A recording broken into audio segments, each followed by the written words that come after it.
لیکن ذرا اس خاموشی کے سناٹے کو سنیے نا، جو جہارزو ایسا چھایا ہوا ہے کہ امن و راحت ہے، لیکن مظلوموں کی آہو بکا سے ہمارا کیا لینا؟ کہ ان کی سسکیاں کون سنے؟ آنکھ بند، لب خاموش، اقتدار بے حس، عوام بے بس، کہ انتشار کی چکی میں پستی انسانیت، اور اگر کوئی سنے تو ہر جانب صرف آہیں۔ لیکن جناب والا،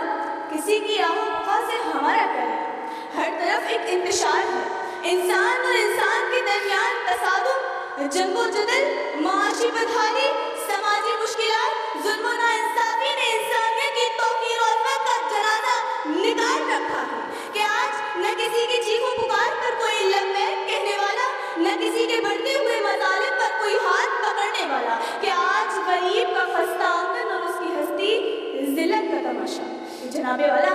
ایک جانب سونا اگلتی زمینیں تو دوسری جانب بھوک سے بلکتی خلقت، ایک جانب محلوں پر راج کرتی حکومت تو دوسری جانب محلوں کے آگے جلتی غربت، ایک جانب کافی شاپ کے باہر لوگوں کی لمبی قطاریں تو دوسری جانب آٹا امداد کے نام پر عزت نفس مجروح ہوتے لوگوں کی قطار۔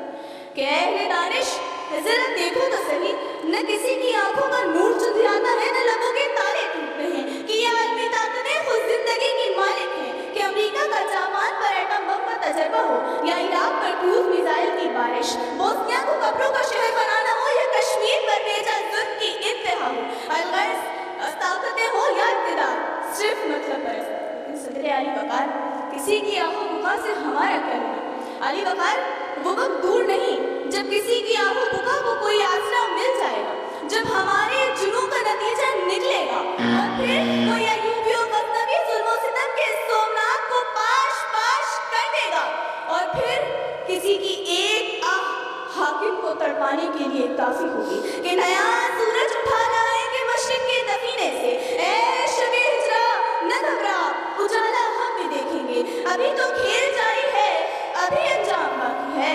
تماشا تم نے دیکھا ہے، تماشا ہم بھی دیکھیں گے۔ آپ تمام کی سماعتوں کا بے حد شکریہ۔